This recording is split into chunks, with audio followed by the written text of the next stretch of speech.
There are some stories the world forgets. Stories that live in whispers, carried by wind, remembered by firelight. This is one of them. It began not with a hero, but with a warning.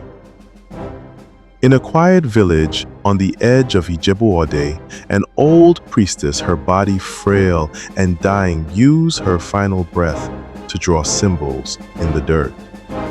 Her hands trembled, her voice cracked as she spoke. "Tell them the fire is coming, but so is the one who walks through fire." Then she closed her eyes, and the wind carried her words to where destiny waited. Far from the peaceful towns of the south, a new power was rising, dark, violent, and full of ambition. They called themselves the Horses of Doom, a secret brotherhood made of warlords, ex-priests, and mercenaries.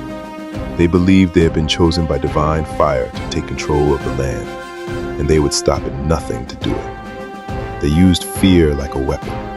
Their warriors painted their faces in blood. Their leaders carried blades soaked in ritual oil. They stormed villages, burned sacred shrines, and forced spiritual leaders to kneel or die. At the head of this cult stood a man named Aderogun. Once a palace priest, he had turned into something far more dangerous, a war general who claimed to speak for the gods. His robe was red like flame, his staff was carved with thunder symbols, and his voice could silence an entire crowd. Aderogun's mission was clear: take Bú-Òde, dethrone the king, and crown himself ruler of the southern lands. But not everyone bowed to fear. Deep in the dense forest just outside Bú-Òde, a different kind of leader prepared in silence. His name was Ajani, a man who had once been a war orphan raised by hunters and priestesses after his home city was destroyed in a northern invasion. He had no noble blood, no kingdom, but he had knowledge, discipline, and the will to survive. Ajani learned to fight with his hands, with the forest, with fire and silence. His teachers showed him how to turn leaves into medicine, rocks into weapons, and prayers into protection. They taught him that strength was not just muscle, but purpose. When he heard of the Horses of Doom marching on Bú-Òde, he didn't hesitate. He gathered former soldiers, escaped slaves, hunters, and farmers. They had nothing in common except pain and a hunger to protect what was left.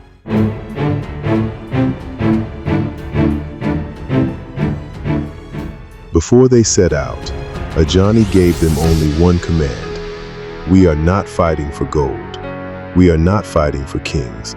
We are fighting for our land, for our people, for our future. Back in Bú-Òde, the war cult arrived like a storm. They moved fast, burning shrines, destroying markets, executing elders who refused to kneel. Smoke filled the sky. Children were taken as hostages. Sacred statues were shattered into dust. Aderogun sent a messenger to the king: surrender within 3 days or face complete destruction. Panic spread through the city like wildfire. No one believed the local guards could hold back the cult's army. People whispered of fleeing south, of abandoning the town forever. But then the forest answered. Ajani's warriors moved like ghosts. At night they slipped through the trees, cutting off enemy supplies. They burned enemy tents. They poisoned the cult's wells and freed captured villages. They sang war songs in the dark, confusing the enemy, and they left behind no trace. The Horses of Doom began to fear shadows. Their horses refused to move. Their food rotted. Their charms stopped working. Aderogun's men whispered that something was watching them in the trees. Desperate, Aderogun sacrificed 3 of his own men to cleanse the spirits, but the fear only grew stronger. In Bú-Òde, children began singing a strange song in the streets. No one knew where it came from. Ajani is coming through fire and night. He walks with the thunder. He strikes with the storm. Aderogun, furious, gathered his cult and marched to Olowo-Rock, a sacred hill just outside the city walls. He planted his thunder staff in the ground and declared, "Tonight I will call down fire from the sky. Tomorrow I will sit on the throne of Bú-Òde." His army circled the hill, dancing around fires, chanting spells, raising their weapons to the heavens. But above them, hidden in the trees, Ajani watched. He waited until midnight. Then the fire rose. Ajani's warriors attacked from all sides. Some came from the ground, some slid down ropes from the cliffside. Their faces were painted in red and white. Their weapons glowed in the moonlight. The trees echoed with war cries. The battle was brutal. Horses screamed. Drums exploded in flame. Swords clashed in the darkness. Smoke covered the hill like a burial shroud. In the center of it all, Ajani and Aderogun met face to face. They fought with blades. They fought with fists, with fury, with silence. Aderogun screamed, "I am chosen by fire. I cannot fall." Ajani shouted back, "You were chosen by your pride, and pride burns faster than wood." Then, lightning struck the hill. The earth shook. When the smoke cleared, Aderogun was gone. Only his staff remained, split in two. Ajani stood, bleeding but unbroken, and the fire beneath Bú-Òde went silent. The sky was bruised purple as midnight crept over the hill. Olowo-Rock stood like a sleeping beast in the dark, silent, ancient, watching. Torches flickered along its edges where Aderogun's cult had set up camp. Their war drums throbbed like a dying heart. Red cloth danced in the wind, and at the center, Aderogun stood, arms raised, eyes closed, whispering to the heavens. "Spirit of lightning, God of thunder, tear the sky. Give me this land." His voice echoed through the trees like an omen. But in the shadows of the forest, Ajani was already moving. He crouched behind a boulder, mud smeared across his chest, breathing slowly. Around him, his fighters waited, faces painted with ash, charms tied to their wrists, swords drawn. "We strike from silence," Ajani whispered. "We strike from truth." Then he stood, and the forest came alive. They descended the hill like a storm with no warning. Silent feet on damp earth, arrows flying through smoke, voices raised only in war chants. They struck first at the guards, then the horses, then the supply tents. Flames burst into the air. The cult screamed in confusion. Warriors scrambled, grabbing blades and charms. Drums pounded, horns blared, but it was too late. Ajani's fighters moved like fire through dry grass. In the middle of it all, Aderogun turned, his eyes wide, his prophecy unraveling before him. Ajani stepped into the clearing. The two locked eyes. No more words, only war. Aderogun raised his thunder staff. The red orb at the top crackled with energy.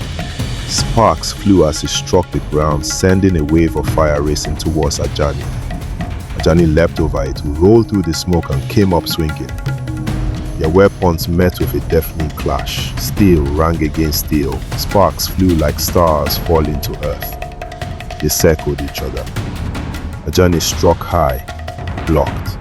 Aderogun countered low, deflected. Again and again. Each movement sharper, faster, more desperate. Aderogun shouted, voice trembling with rage. "You are nothing. No royal blood, no blessing. I speak for the gods." Ajani growled, eyes burning. The gods don't need you to speak for them. They speak through courage. Aderogun swung his staff, calling down lightning. The earth shook. Thunder split the sky, but Ajani didn't flinch. He charged through the blast, roaring with everything in him, his blade glowing with reflected flame. Their final clash sent a shockwave across the battlefield. Then silence. Aderogun stumbled back, his staff split in half. Blood dripped from his mouth. He looked up in disbelief and fell to his knees. Ajani stood over him, chest rising and falling like a war drum.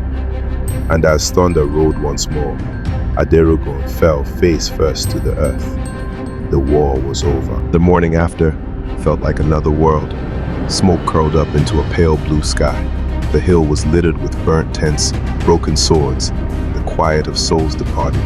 Villagers slowly crept up from the city below, stepping over the dead, searching for loved ones, for survivors, for meaning. Ajani stood alone on the hilltop, sword in hand, eyes tired. He had won. But victory felt heavy. His fighters gathered behind him, bloodied, battered, some crying, others silent. They had not fought for medals, they had fought for home. A young girl, barely 9, walked up to Ajani and took his hand. "My father died yesterday," she whispered, "but you stopped them, you brought back the sky." Ajani knelt before her, touching her shoulder gently. "I didn't bring back the sky. I just reminded it where we are." Weeks passed, then months. Bú-Òde rebuilt. The shrines were restored. Children played in the streets again. Farmers returned to their fields.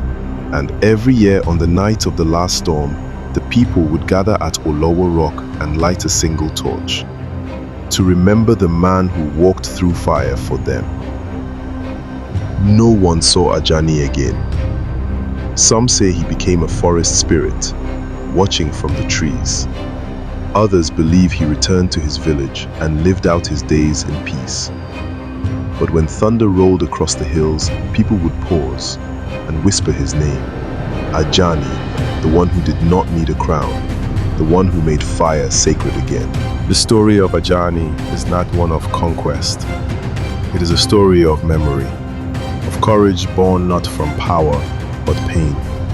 He was not chosen by prophecy. He was not blessed by royalty. He was not led by greed. He was led by something deeper: duty, spirit, love. The cult that tried to burn Bú-Òde to the ground was destroyed by a man who came from nothing, who lost everything, and still stood up to protect the flame of his people.